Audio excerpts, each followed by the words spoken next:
Thank you for joining us. This is a special edition of the Newsroom. We have a couple of interviews with county judge candidates. First off, we have Gerald Robinson, the incumbent. Thank you for being here, Judge. Hey, thank you for the invite.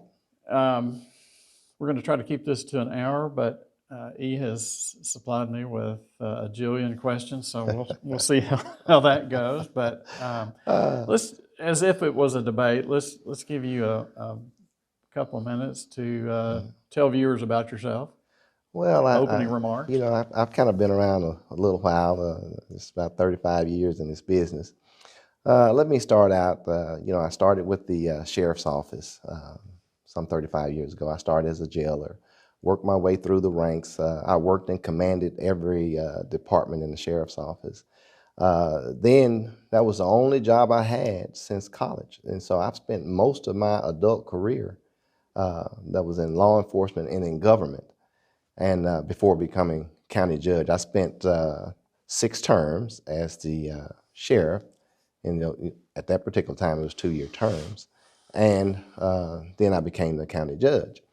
You know, I think uniquely the leadership that I have brought into both of these roles have been very important. I'm from Humphrey, Arkansas. I was born and raised there, graduated from high school in 1981, went into the military. Did Humphrey have a high school? Yeah, Humphrey did have a high school. We up until a few years ago, when during the that transition of consolidations, we lost our school. But so graduating from Humphrey and going into the military, I've done did approximately 13, 14 years in the military, both active and reserve. We reached the rank of a sergeant first class in the military. I'm a Desert Storm veteran. I'm also a graduate of the FBI National Academy, graduate of ALETA. So I've had many schools of leadership, and so I have a unique quality when it comes to leadership. I believe that I can make tough decisions and have been able to make tough decisions and improve upon whatever aspect of life that I'm endeavoring, whether it was law enforcement or now as the county judge of the county. You had retired from the sheriff's office. Yes. It's something you and I talked about recently. Yes. You had, yes. And I guess we're reaching for your fishing pole or whatever. Travel, and then suddenly a bug bit you, and you were you said, I'm going to run for county judge. Now, what got into you? And after 4 years, why are you seeking another 4 years? Well, let me say this, Byron. And I know typically you hear this quite a bit. I was dead set, and I was ready to retire. I knew my season was up as sheriff. I had, of course, endorsed the current sheriff to take my place, and I was always looking for my replacement when I took office. So getting toward the end of my career, to retiring, there was an incident that happened where Joni and I were at a particular event. Matter of fact, it was a grand opening of small cakes, and so we were looking for a place to eat breakfast, and I happened to run into the current county judge at that particular time, Hank Wilkins IV, and he told me at that particular time that he wasn't running, and so it was a group of he and several pastors around the table. And so I sit down. Of course, Jolly Gerald, he goes in, and we're speaking, laughing, and talking. Next thing I know, they're sitting there. And he said, I keep saying Reverend Wilkins, but Hank Wilkins IV said, "Hey, you were going to be the next person I called because I'm not going to be seeking re-election." And I said, "Oh man, that's really bad because I was really looking forward to you, keeping the office and helping Lafayette." And lo and behold, when he tells me that, we sitting there talking. And so one of the pastors, which was a good friend of mine, Leon Williams, he said, Judge, what you consider? He said, well, at that time, Sheriff, what you consider? I looked at him, I said, not no, but we can you can just about think about what I said. And so had no desire, hadn't even thought about that. And so it was something that Reverend Williams told me, and I respected him very much. I respected all of them, all the ministers that was around the table. And so I got ready to get up and leave, and he said, would you do something for me? And I said, what's that?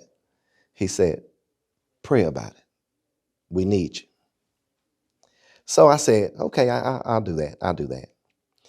And I don't take that lightly. If I tell somebody I'm going to do something, I try my best to do it. But that was something that I don't play with. And I don't play about my faith and my religion. And I don't play about that. So I did. I did. I actually prayed about it. And I was so, how would I say, kind of bothered with it, that when I did pray, and I said, well, Lord, I said, if you give me confirmation, I'll do it. Now, prior to that, I had friends, Byron, asking me to do it, and I won't even tell you some of the choice words I gave them. I said, quit bothering me. I'm not thinking about that crap. I'm going home. My retirement is set, and it was looking pretty good.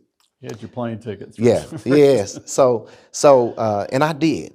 And, so I asked for confirmation, and I'm one of those, I have strong faith.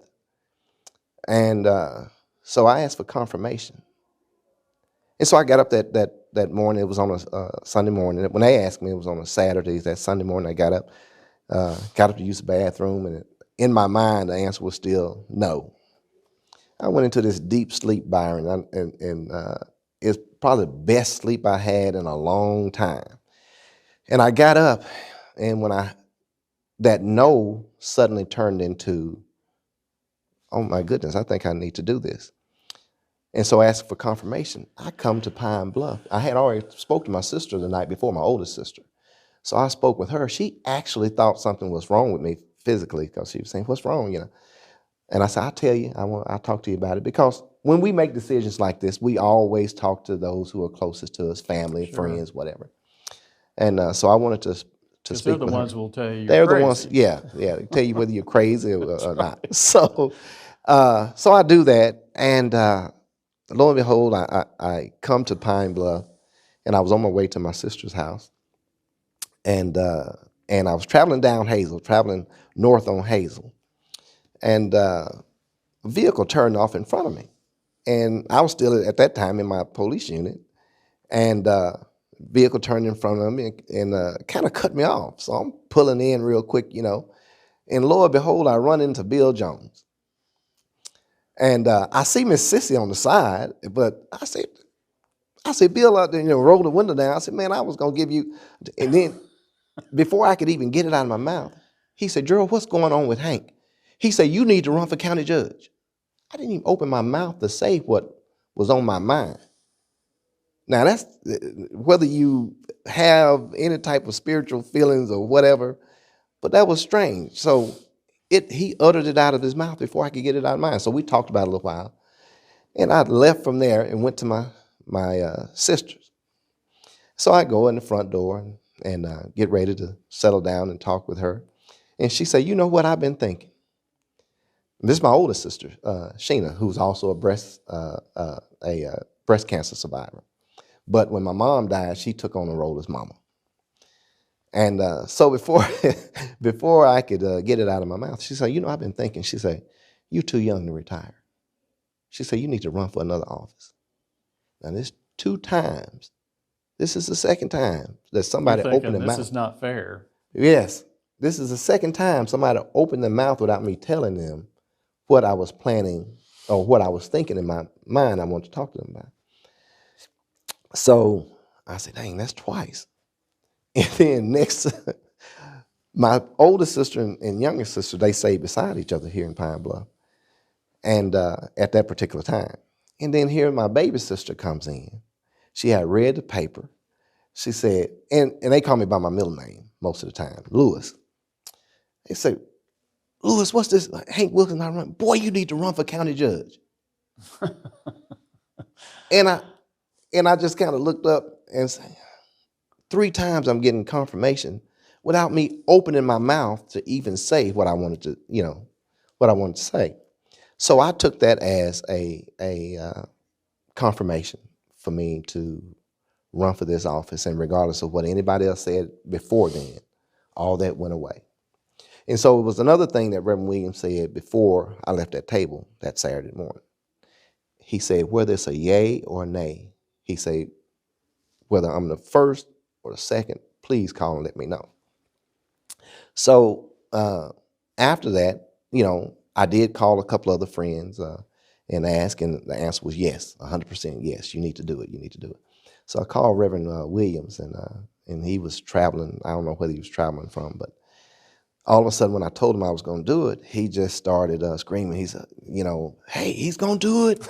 He's going to do it. And his wife was saying, baby, what's wrong? Baby, what's wrong? He's going to do it. Oh, my prayer's been answered. So from that point on, here I am, and so I knew then full steam ahead that this is what I needed to do. And there were times after I got elected, there were times, and a lot of people don't know this, my immediate staff knows this, but I knew we had to make some tough decisions. I knew that where we stood, in the county, finance-wise, all the things that was going on. But I knew that it had to be some tough decisions made.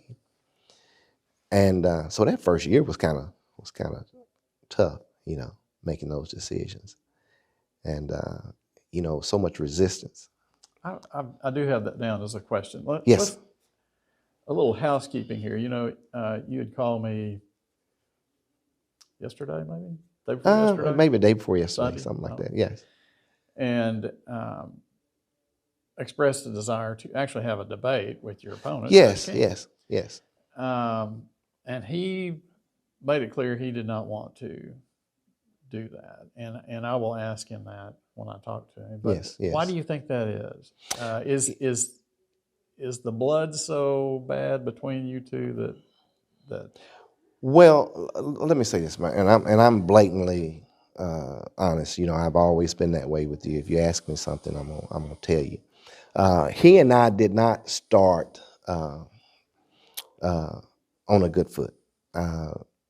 During the time that I was sheriff and he was vying for the office and wanted support, and I was questionable. It was I was hesitant because I had heard that he was going to let some people go, people that I consider that were friends of mine, that whenever we needed something from the sheriff's office, needed something, you could call on them to get it done, or speed sign or whatever the case may be. And he blatantly told me, he said, no, that's not true. I'm not going to do that. That's not true. I don't know who told you that. And so when he got elected, I don't know if it was a week, 2 weeks, whatever. But when he got elected, those very people that we talked about, he ended up sending them a letter telling them that their services wouldn't be needed. Well, I don't know what you call it, but in my book, that was a lie. And I don't like to be lied to. Nobody likes to be lied to. And so that kind of started So out. you had endorsed him? Yes. Based on what he had said? Yes, based on what he had said. And so, nobody likes to be lied to. And I don't know other word to use, but except it was a lie. And so I saw him probably, I think it was a it was a homecoming parade. It was a parade. And I told him, I said, you lied to me. I didn't appreciate that. We don't have to, eat lunch or whatever together. And I don't know exactly how the words went, but I let him know it was distasteful what he had done. And I lost that respect because there was no reason for you to do that. So going back, even at some of the other debates that we had, my opponent said, I guess the sheriff don't like me and all this kind of stuff. So he goes back and he replays, that's fine with me. I mean, the fact of the matter is that you lied to me. But we, me being a team player, still tried to work with him, and there were times where you could blatantly tell that the differences that we had was obvious, not only to the public, but the tension was kind of thick. And so I feel like he used that tension to kind of cut it short for the sheriff's office in many instances. I'm kind of give you a history lesson here. Before Mike Holcomb left office, we had started the sheriff's office. We had already built a district court because of the need. Originally, we were going to build the sheriff's office first, and then district court. And he and I sit down and we decided that we needed the district court more so than we did the sheriff's office right then. And so we got district court built, and then 2012, before he left, then we got started on the project of the new sheriff's office. And so when my opponent took office, it was supposed to be done in phases, but the second phase was never looked upon.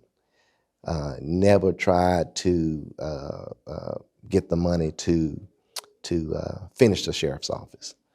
And I had vowed to my employees, promised them that we was going to have a new sheriff's office. And but initially, Byron, I had only intended to stay 10 years as sheriff. And I went ahead and did a couple more years. My employees wanted me to stay. But make a long story short, we finally got it started, did one phase under my opponent's leadership, never did any more work to it, So we, shell of a building, just left there with one division, which was the criminal investigation division in it. But the rest of the building, just vacant. And when a building's not occupied, it doesn't have the life into it to sustain it. Mm. And so it was just a shell. And no matter what, they never would try to finish the office. Now, you'll hear that, okay, hey, I made a promise to do certain monies, which we did. We held up our end of the bargain, but the quorum court and the county judge didn't. Fast forward, he gets defeated by Hank Wilkins. Hank Wilkins was in office, I want to say 13 months maybe. In that time, one of the first things that he did or said was that he wanted to finish that sheriff's office. And we got it done. One term, or half a term, however you want to put it. Yeah. We finished the sheriff's office. And so to say that, yes, the blood was a little thick between us, it was. And was beating him at the polls, was that sort of payback? No, I just think it was the people saying that they didn't want his leadership anymore. Let's face it, he had been beaten by Hank Wilkins IV. And then come along a retiring sheriff who at the last 2 months and 1 week, days or something. Whatever, yeah, prior to the election. So I got in kind of late. So you got to understand that many people that, all that time he had been talking, he had garnered some support. And I even had some of his supporters who were friends of mine say, doggone it, Gerald, we thought you were going to retire. But they held to what they said. They were still supporting Dutch King, and which I had no problem with that.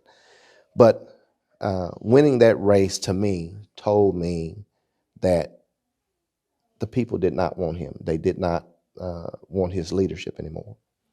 And Rocky at best, while he was county judge, and Byron, everything that I'm saying, you can check the record on, whether it be through the Pine Bluff Commercial, whether it be through the Arkansas Democrat Gazette, the last 3 years of his tenure, The county struggled to make payroll.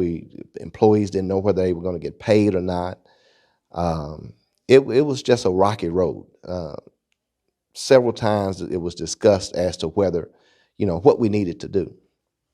Well, the fact of the matter is, the answer was really simple, just somebody needed to do it. We had hiring freezes in place, but nobody respected the hiring freeze during his tenure.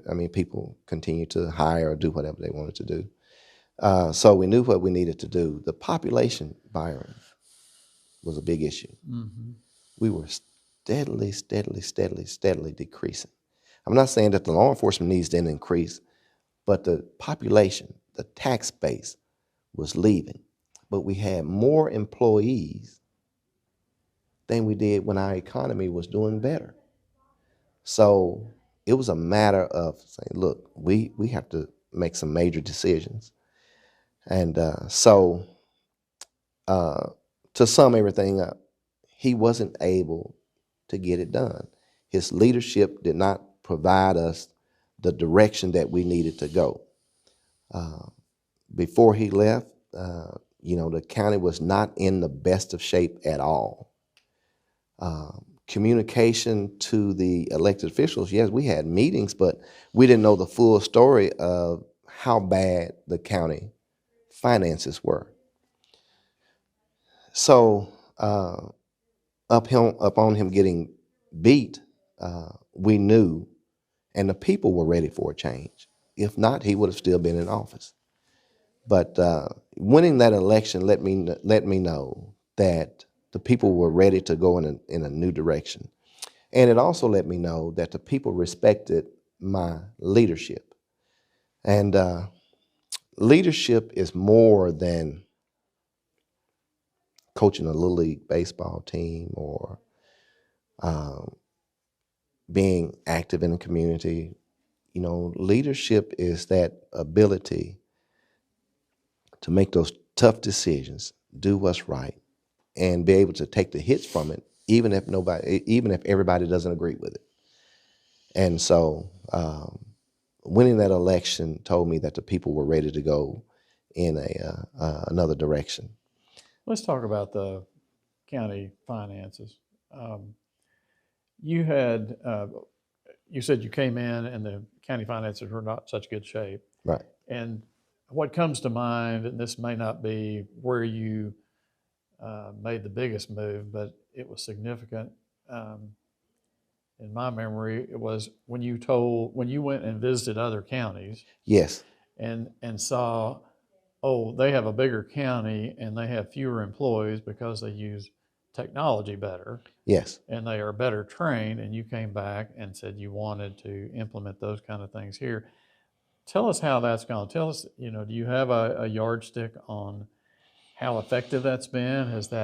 I know the other department heads weren't real thrilled about it because you're taking people away from them and telling them to cross train and and be more sophisticated in your training and so forth. Well, Byron, I really didn't tell them what I did, and I did go visit other counties. Craighead County was one of them. Saline County was another. Faulkner County, Garland County was another, and what I found is that they were twice the population that we had here in Jefferson County. We were still declining; they were still growing, but had less employees. And so I kind of brought that information back to the elected officials. And when I first took office, I told them the tough road ahead that we were going to have, and that we had to make some changes. If we didn't, short of a catastrophe, we would be bankrupt. So now I'm not a mind reader or anything like that. Don't know. I can't predict the future, but I just knew we needed to be in better shape in order to do that. And so visiting those other counties showed me that they were more efficient. Everybody in their offices knew how to do the other's job.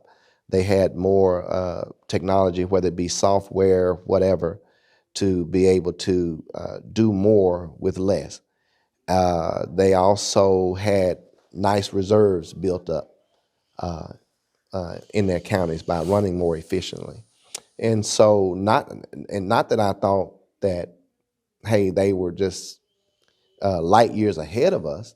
I just think that they took advantage of situations that made them flow a little bit better.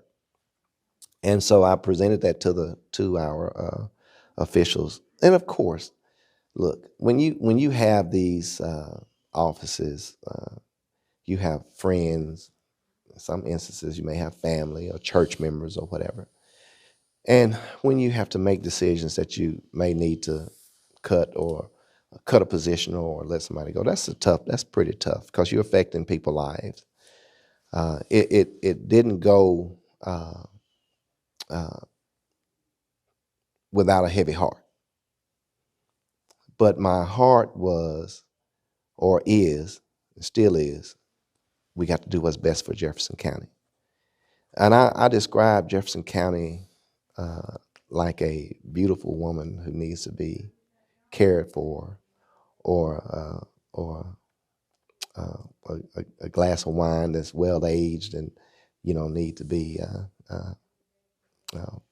stocked well or whatever. I made those descriptives, and I still believe that. I still believe that it's bigger than just one office or another. And so by visiting those other counties allowed me to see that we could do it if they could do it, because they're not any better than we are.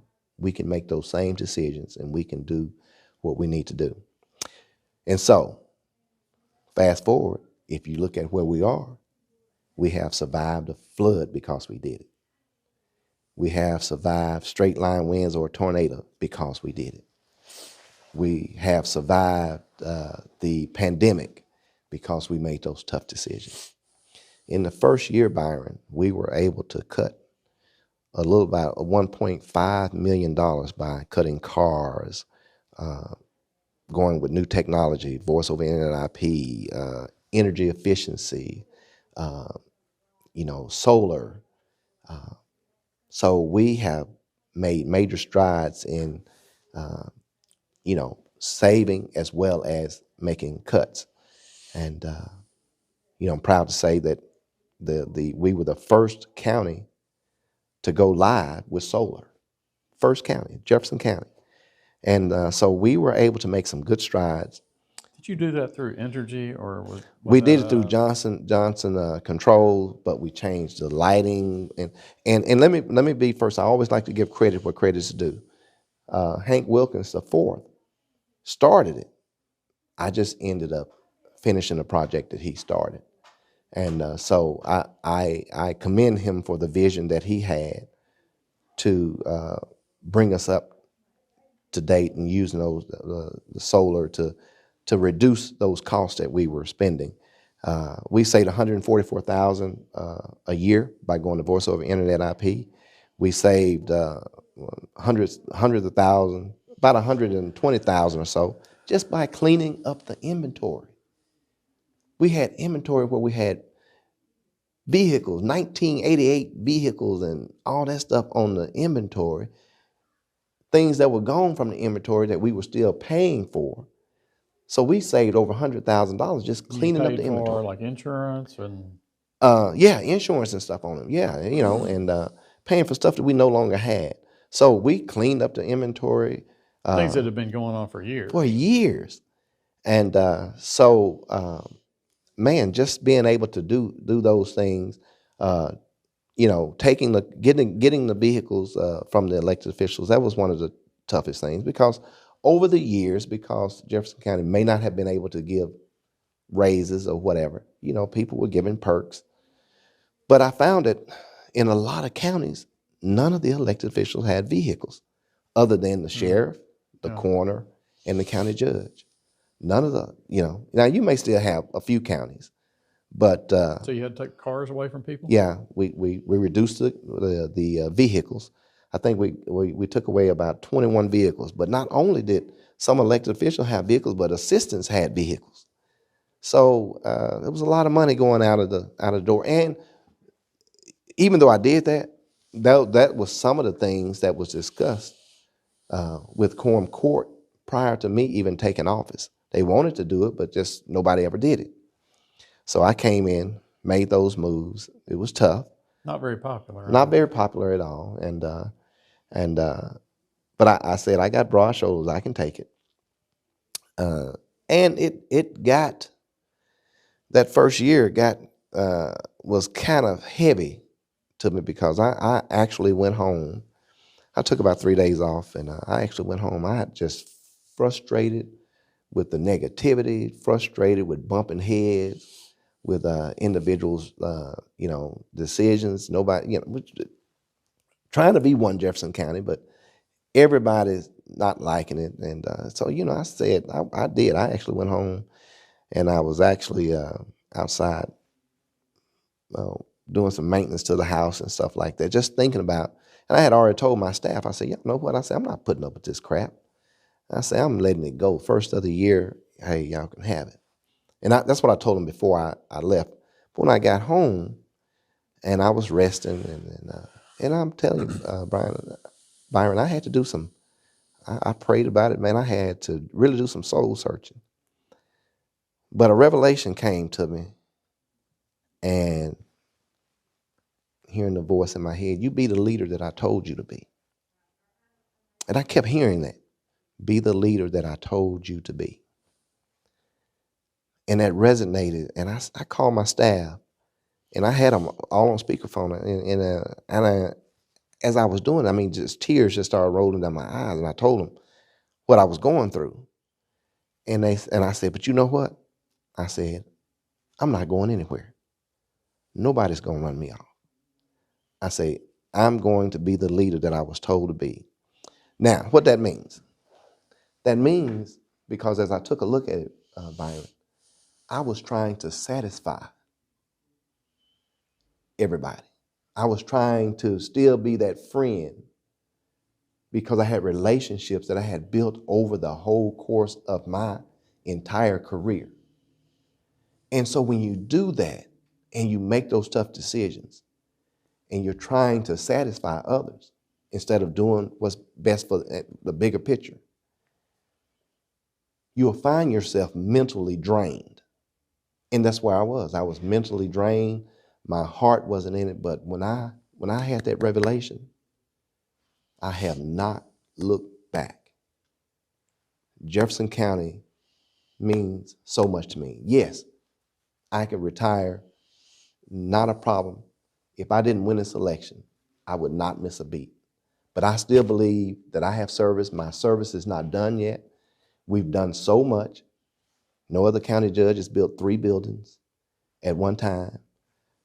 We've built this reserve up, and we're still moving forward. We've given employees bonuses 3 years in a row. My opponent, we struggled to make payroll. People didn't know whether they were going to get paid.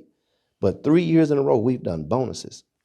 We've been able to give our employees the largest raises that they've had in the history of my tenure that I know of, 10 and 11% raises. Some got more than that.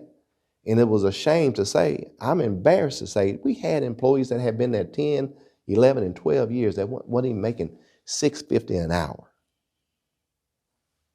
What kind of appreciation is that? So we had to bring people up to living wages and all those things.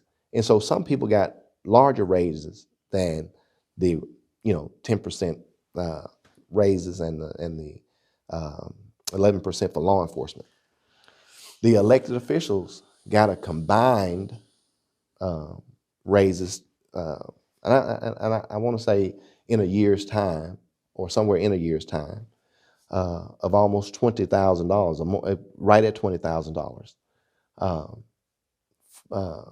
raises in their tenures, which the elected officials did not have a raise since 2008, 2009, and that was done under Mike Holcomb. But now we all need 10% raises Yes, just to stay even. Yes, just to stay even. And so, and now, you're looking at a situation where we're still looking to give a cost of living, maybe 3 or 4%. I'm looking at those numbers, and we're having healthy balances at the end of the month. By the way, we just had a quorum court meeting where the treasurer was given the balance, and I think it's somewhere around $31 million balance, at the end of the day. Now, how great is that? Making the decisions up front. So that's your savings account, basically. Well, yeah, that's the balance that we have our operating. We still have expenditures in there, but the expenditures was like 14 million. What's in reserve? What's in reserve right now is about 3.8 because we had to use a little bit of it. So what we did was create.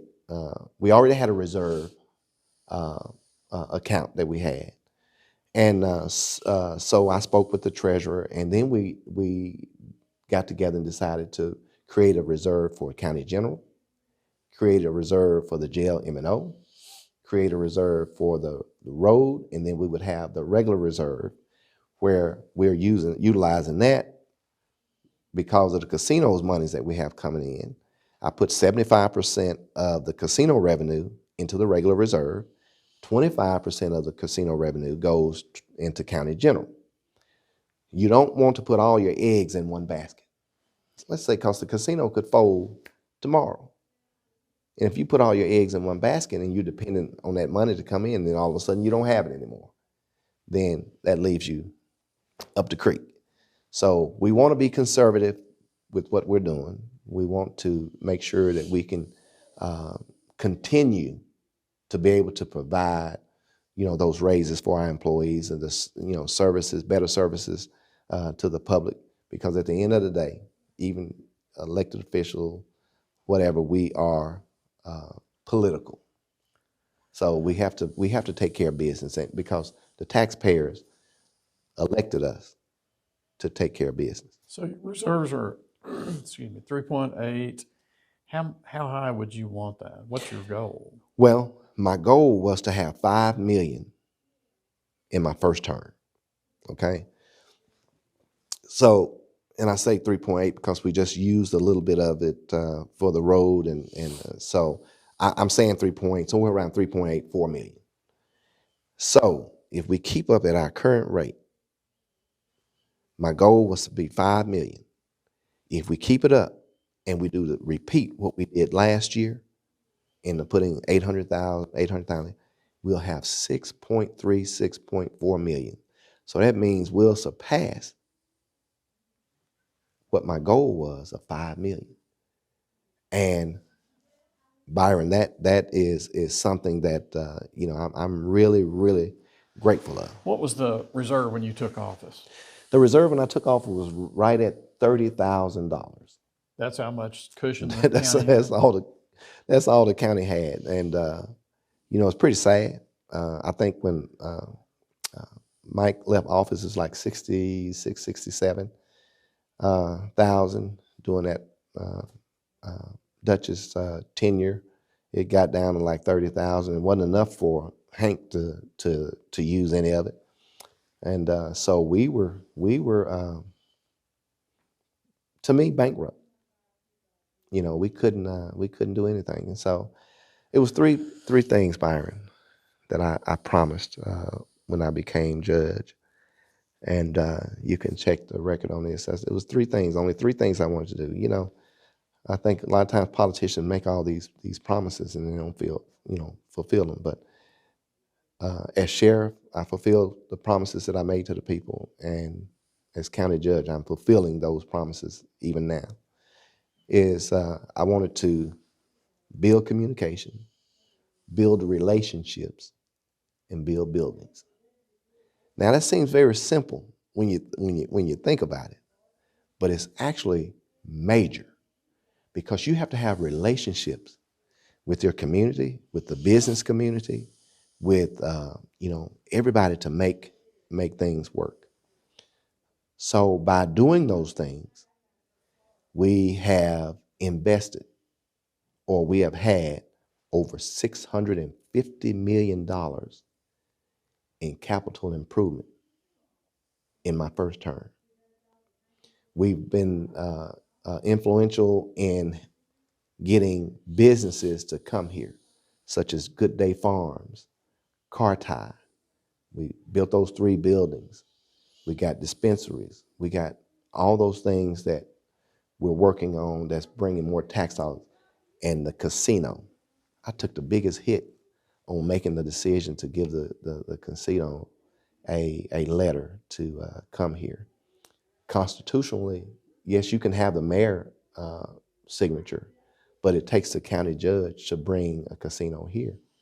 Well, you can look at Polk County Yes, as haven't an turned up. example. I mean, the green light was the same for the two counties. Yes. And they have not how turned many dirt months yet. in is Jefferson County? 2 years now. Yeah, 2 years. The big casino. Yes, it'll be 2 years because we did it's October the 21st, I believe, of 2020, and so when we had the grand opening, but we had the smaller casino. I think it was in August. So right away we started getting additional revenue. So there have been some tough decisions made, but I think that everything that we have been able to do has built upon bringing in additional revenue. And the good thing about when we took on our capital investment of bringing in a new veteran service building, a new coroner's office, by the way, which we make money out of that office now, it's generating revenue because we do autopsies in that building, and we did a new health department. And who does the autopsies? We have a Dr. Christy Cunningham who does the private autopsies and things like that, and she does them at our facility. We are now working on some things where we can expand those autopsies in that building, state-of-the-art buildings. And let's get back to talking about those buildings. I would not even think about those buildings or signing a contract with that P3 group or the P3 group who built the buildings. I demanded local participation from our contractors. I wanted I named the percentage of having 85%, at least 85% local contractors. Let's face it, we need to keep our money inside Jefferson County. We don't need these contractors coming from out of state and taking food off the tables of people, hardworking people that we have that have the capability to do it right here. I think I stopped and took a picture of the coroner's office, and the man who was overseeing the steel, I think, was Jim Lord. Yeah, Jim Lord. Somebody in Jefferson County. Good friend of mine. Jim Lord built the sheriff's office, and he was instrumental in. Well, hold that thought, because Okay. I do want to ask you about those buildings. Let's go back to the finances for a minute. You're, listening to you, you've got a bunch of money in the bank. People are getting raises. Everybody's got smiles on their faces, except the sheriff, who has sued you because you and the quorum court have been chintzy with money for him, according to him, and to the point where he says he didn't have enough money to buy food for them, and told them to go to the commissary and find you some peanuts, I guess. That was an eye-popping sort of headline. Yes. So where is the disconnect there? We got a bunch of money, but we don't have enough to give the sheriff. Absolutely not true. The mechanism on how we do county budgeting, of course, it starts with the treasurer's office. She makes projections. Now, even though, yes, the sheriff's office is very important, the jail is very important, so when we budgeted for we have a 90% rule for the county general. All the other revenues from which a grant, you're funded 100% of the grant. You're funded 100% of the grant money. I mean, not grant money, I'm sorry. The tax money, the jail M&O tax, the courtesan sale tax, he's funded 100% of that. He also gets jail booking fees and a lot of other fees like that, because the legislators recognized that the county general was not enough to still be able to give the sheriff what he needed to run his jails and stuff like that. So there are other mechanisms that's in place to be able to do that. So the sheriff was budgeted his money. To say that we didn't budget him enough, that was absolutely not true. Yes, we did. We gave him a proper budget. We almost live within our budget. Sometimes, yes, things happen, and you do have to go a little bit further. But all the sheriff has to do is come back and ask for it. You all eventually, there's still a lawsuit, but you eventually got him some money. Because this is the thing. He raised his revenues. When you raise your revenues, you come back and ask for an appropriation and you get more money. To absolutely say that we didn't give it because you gave a proposed budget of a certain amount doesn't mean that you get that amount if that's not what the budgeting mechanisms that you have in place. If it doesn't award you that, you have to live with what those mechanisms are. But it was never said to him that we wouldn't give it to him. Just raise your revenues. The sheriff has been able to do that with some assistance from other counties now that they're bringing like juveniles or whatever here. And so you see what happened in that meeting. We asked for it because the treasurer said, okay, now we're getting somewhere. The sheriff is getting some more revenue in so we can increase his appropriations. He came to us, normal operating procedure. He got it. Asked for money for the jail. He got it. We found the money within his budget. But what the sheriff didn't say, and I didn't say anything about, is that you got money in one budget, which is the jail, but you're using it over in a juvenile budget that you also have money in. Why are you spending money from this budget when you have money here? And he'll argue the fact, but I will tell you, I don't like going back and forth with people. What I'll show you is in black and white. I don't have time to be trying to grandstand and all those things. Because in my mind, for whatever reason, because of that lawsuit, some things may have been done to show or to make it appear that we weren't giving him the money. But that's absolutely not the case. So is that just politics? You can call it politics. You can call it personality. You can call it whatever you want to. But he has said publicly that he would like a change in the county judge's office. So I assume he is a Dutch King supporter. I've heard that. But Byron, this is America. People can choose to do what they like. It's disappointing. But I'm not here. Because you endorsed him. Yeah, I endorsed him. I supported him. I think that was the last time you agreed on anything. Probably so. But, I want the people to understand that, business is business. Friendship is friendship. When it comes to taking care of business, my philosophy is fair, firm, and consistent. You got to do what's best. And as I say, I didn't picture individual faces. I pictured Jefferson County as a whole doing what we need to do.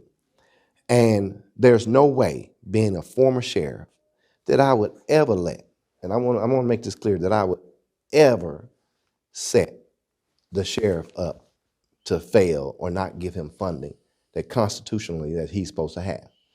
Now, there has been conversations with him where he says I'm posturing because this is political season.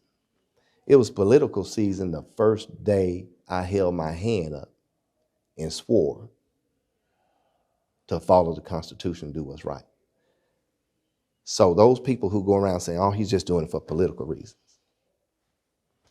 absolutely absurd, because when you raise your hand, you're being political right then. Doing your job is political. And people elect us to do our jobs. And so, again, the sheriff is not going to fail, but he has a responsibility also. Give you, for instance, my budget was cut just as much as he is. The quorum court would cut my budget. I said, okay, I go out and find another revenue stream. Guess what? Increase my appropriation, and we keep on moving. Did I like it? Heck no. There was a Herman Ginger, and he and I got to be really, really good friends. He was tough. In the latter part, he was tough, and he was the finance chair. He died of COVID. Didn't He died of COVID. Yeah, and sad. and I hated that. But he and I bumped heads so many times during my tenure as sheriff, and I'm not going to tell a lie. I used to hate to see the man. But, you know, when I took this office, I started kind of understanding some of the decisions he made, whether I thought they were one-sided or not. And as a young man, before, even when I was a deputy on the street, I used to always say, man, if I was sheriff, I would do this, I would do that, not knowing the shoes that they had to fill. And I stopped doing that way before I even thought about political office. It saved me a lot of sleep at night because I understood my role. My role was to be a deputy, answer my calls, serve the people. Don't worry about that. Of course, I wanted raises just like everybody else, but don't worry about that part. Just go do your part. I wasn't worried about promotions. I wasn't worried about any of those things, just doing my job. And I wanted to be the best at my job. So it's easy for people to sit on the outside looking in and say what I would do if I was this or that. But when you have to fill those shoes, it's a totally different story. And so if the sheriff, if anybody else, wants to support someone that they feel like will do everything, let them do everything that they want to do and put the county back where it is, where it was, so be it. I mean, they're one vote, one voice, just like everybody. It's one vote, one voice. Okay, let's talk about those 3 buildings. We sat here several months ago and you explained how those things were financed. Just briefly, refresh our memory on those. Those were expensive buildings. Yes. Beyond what the county could do on its own. Yes, that's good. So you went a different route. Yes, it's public-private partnership where private entities, they put up the money, with maybe a bank or a financier or whatever, put up the money to build those buildings. The county sign a contract and don't have to pay anything until, it's time to start making payments. So the county actually had the ability to have 3 buildings built without having to put forth any money. Down payment. No down payment. It wasn't any, it's not like the conventional way of having to do things where the county would have to do the procurement, get bids and all those things. We didn't have to do any of that. All that was taken away. Amendment 65 helped us, help public-private partnerships to exist. And so I was pretty happy because I was talking with the D. Brown, which is the president, CEO of the P3 group. And so I was kind of telling him what my vision was, that I wanted to build a new health department. And I wanted to build a coroner's office and a veterans office. And I said, but I was talking about terms. Being my first term, I said, D, I really want to be, do this and do this. And I actually met him on an unrelated deal that was going on with the city. And listened to that young man speak, I knew then that I needed to have some conversation with him. But anyway, fast forward, speaking with him, we were able to enter into a contract to get 3 new buildings that we desperately needed. Byron, let's talk about the VA office first, okay? Our veterans in Jefferson County. Before you get into that, talk about the finances of these Okay. things. So let's say the building, how much did that building cost? Okay.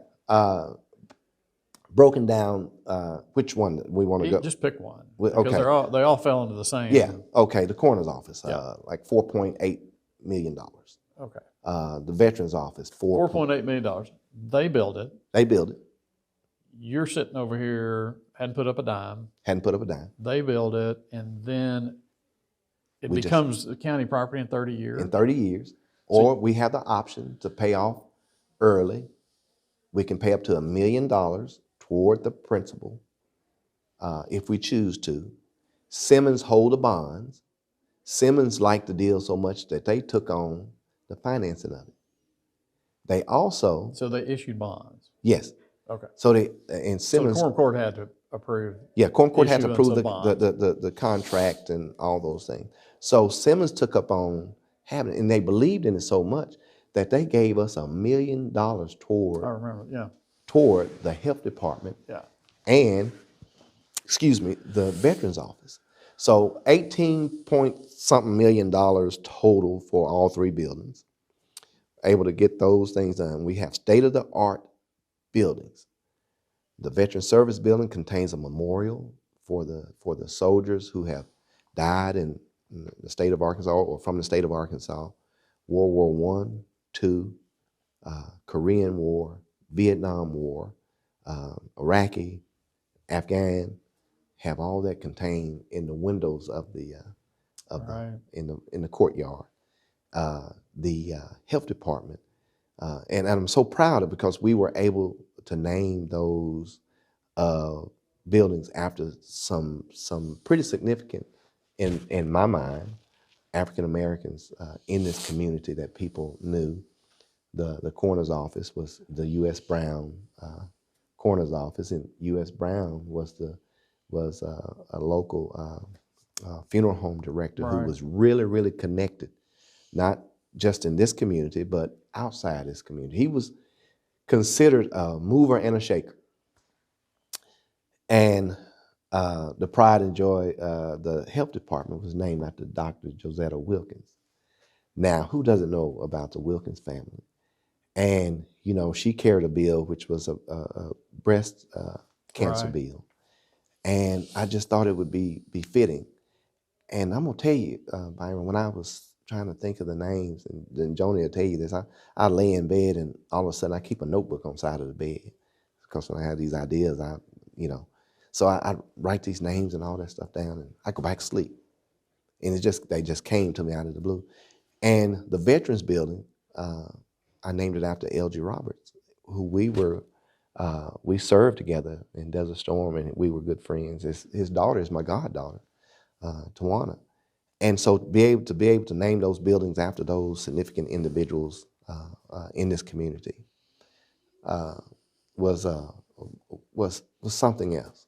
Is there any doubt in your mind that the financial arrangement with the P3 group and the way this was financially put together is beyond reproach?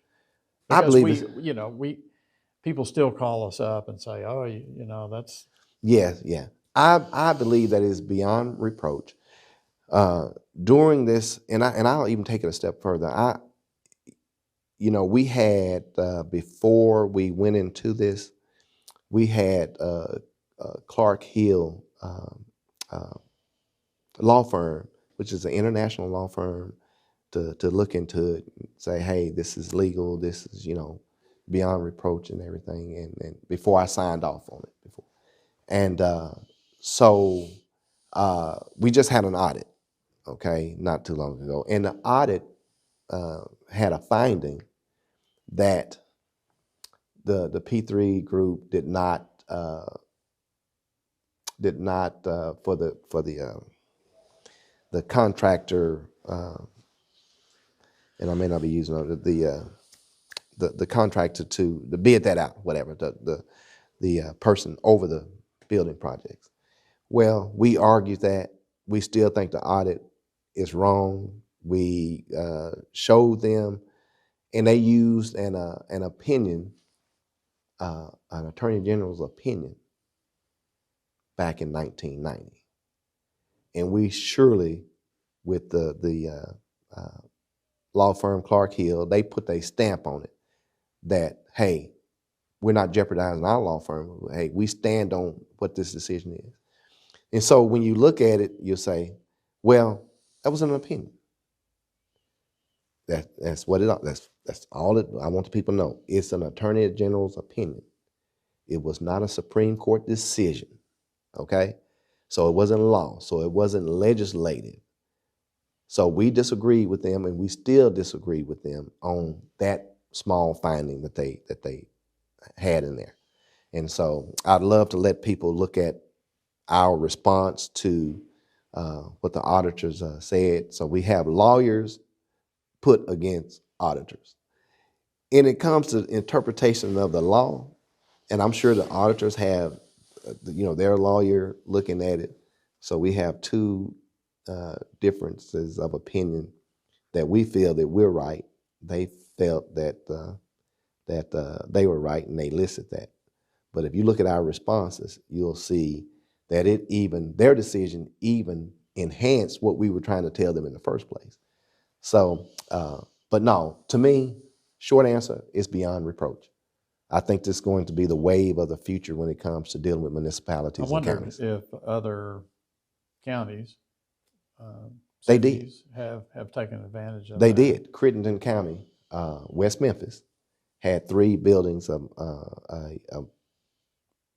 firehouse, a district court building, and I forget what the other building was, but they took advantage of it also.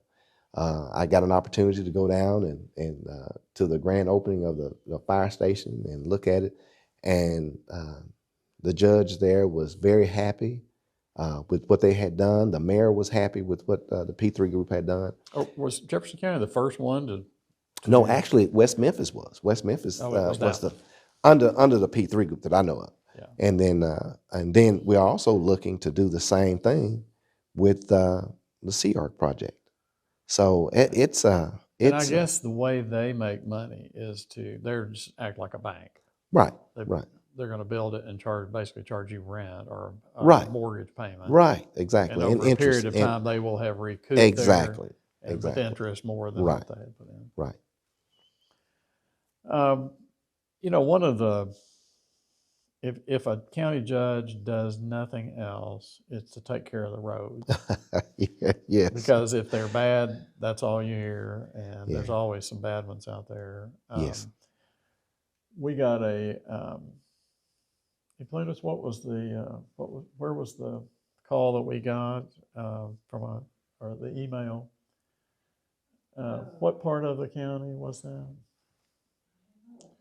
But it was somebody complaining about Yes. county roads. Yes. And Yes. so, how much is put into county roads? What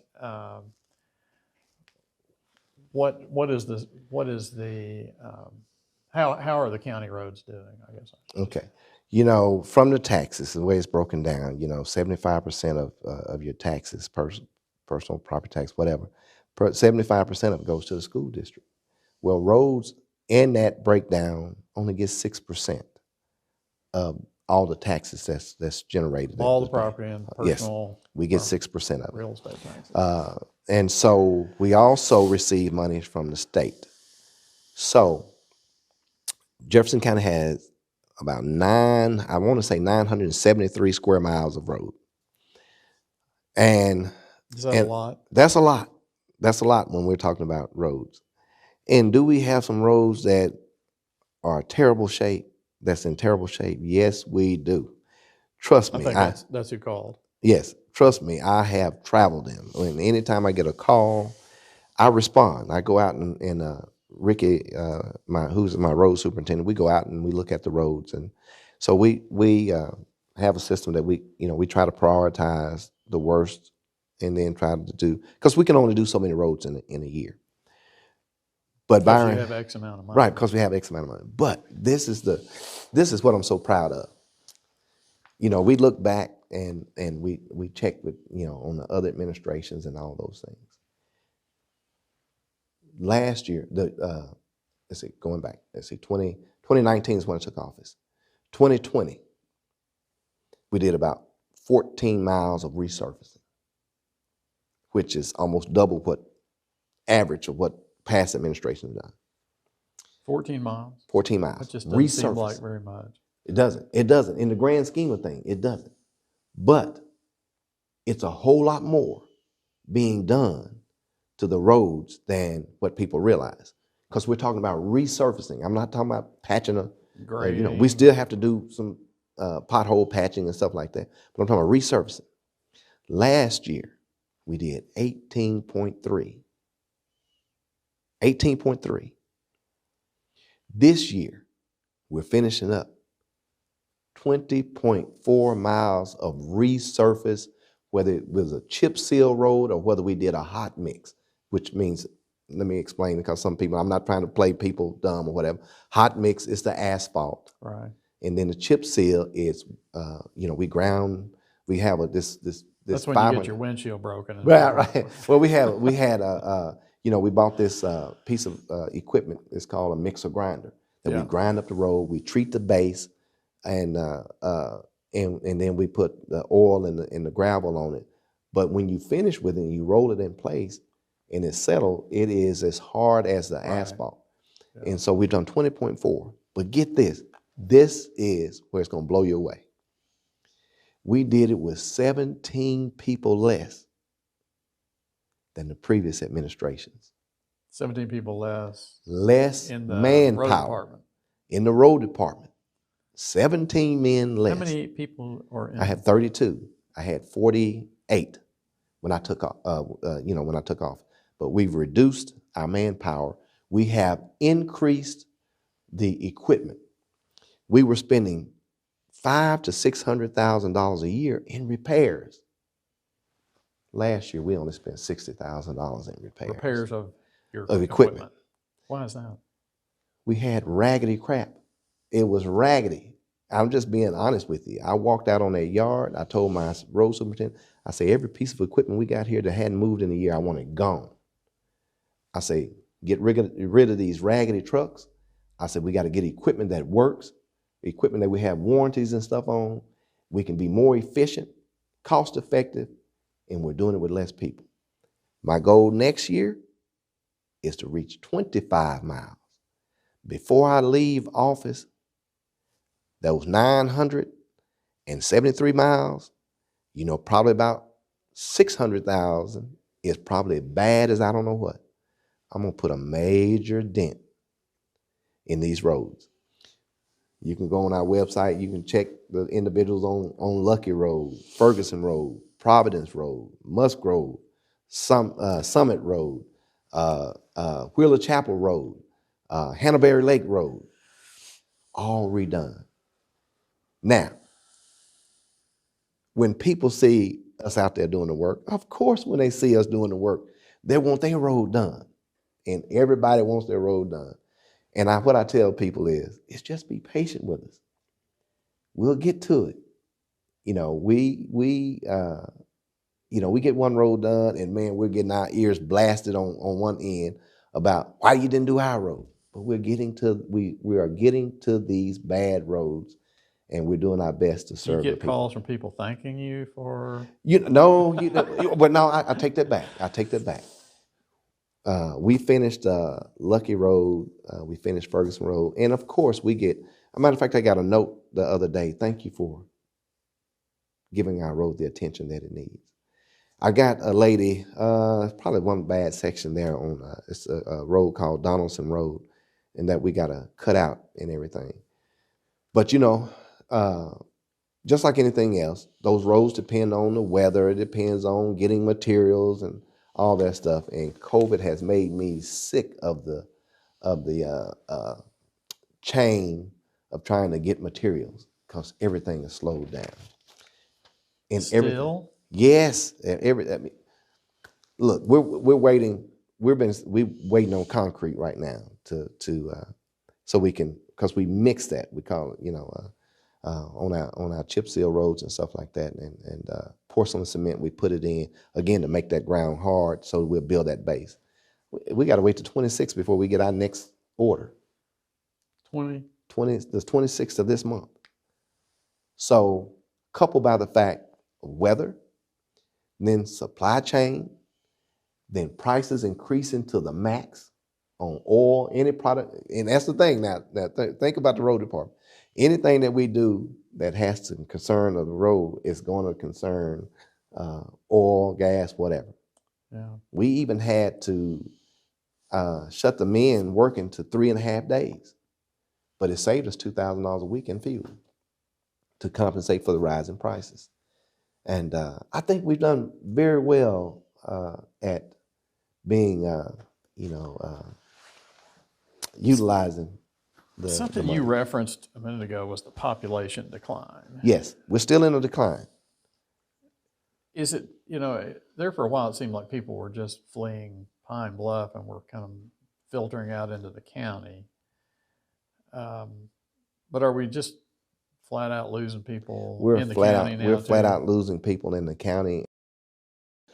We have so many things that are coming. We've had professional businesses to come here. Car Tie is Mr. Adam. He's a great guy.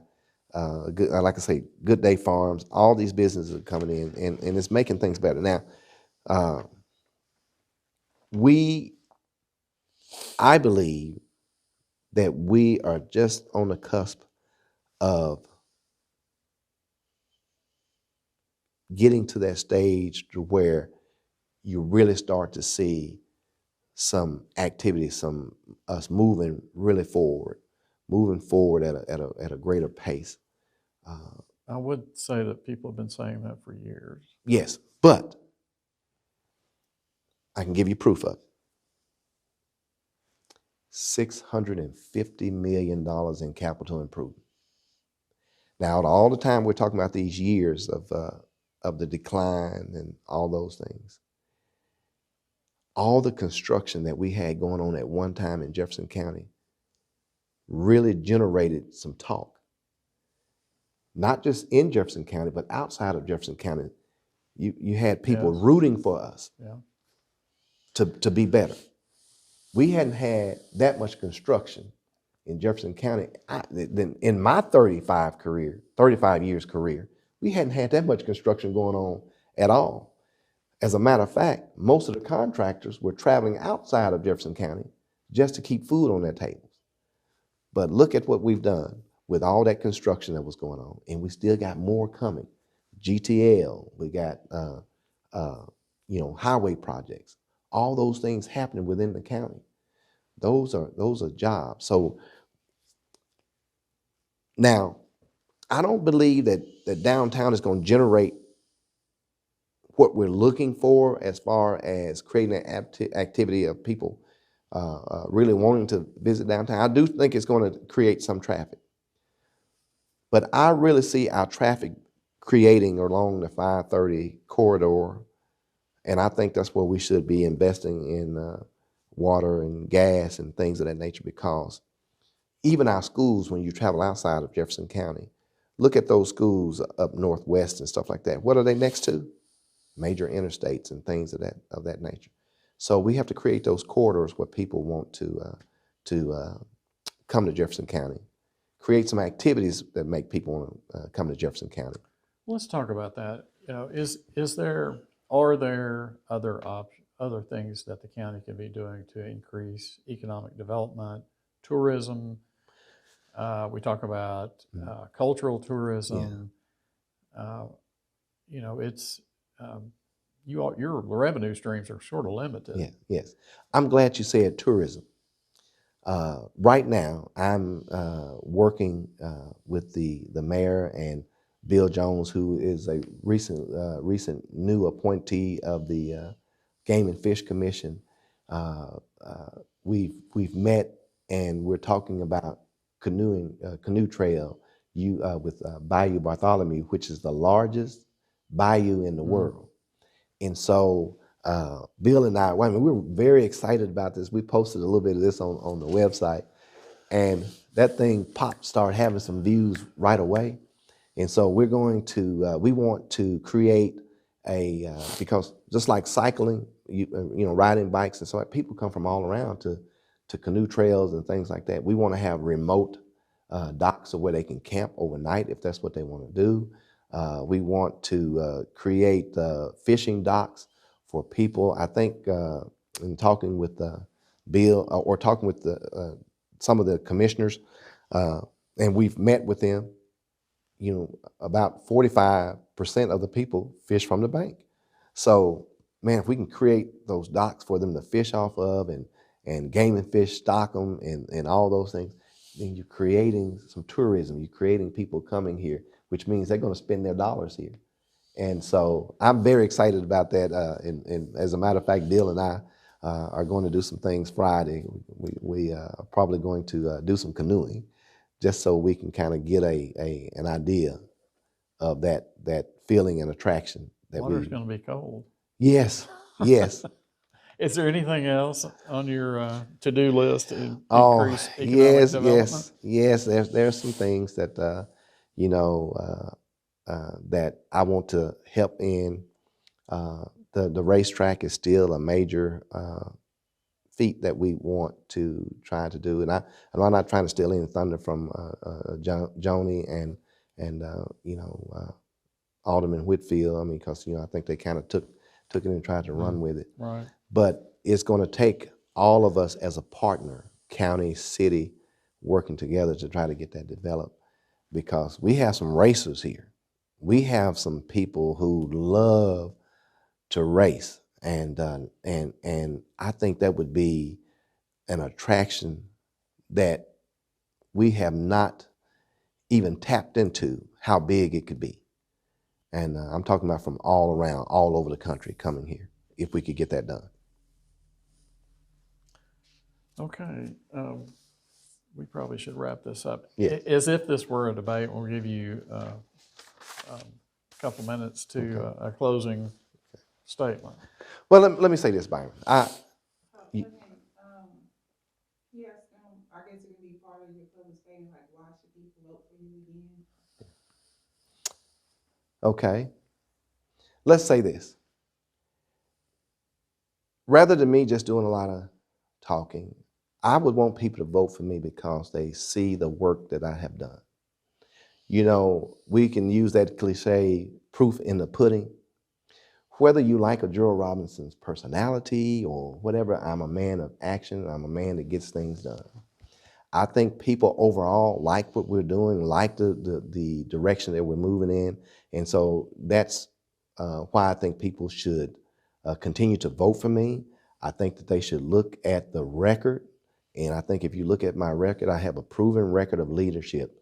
If you look at the things that have been done, not only just from while I've been as county judge, but the things that has been accomplished as the sheriff, doing 3 buildings as county judge, and continuing to prosper, being able to give employees raises, be able to give better services to the people. And I just think people can see the leadership ability and the progress that we're making, and they want that to continue. Yes, hey, I've made some people mad. But if you weren't doing your job, when you're doing your job, you're going to always make some people upset. But when you look at what we've done, what we've been able to accomplish, and I say we because I consider us a team in this, what we have been able to accomplish, then you'll say, Gerald Robinson is the man I need to vote for. Gerald Robinson is the one I want to keep in office. He has proven leadership, and we're going in the right direction. Okay. Well, thank you so much for taking time out and doing this. Good luck to you. Thank you. Thank you, Mike.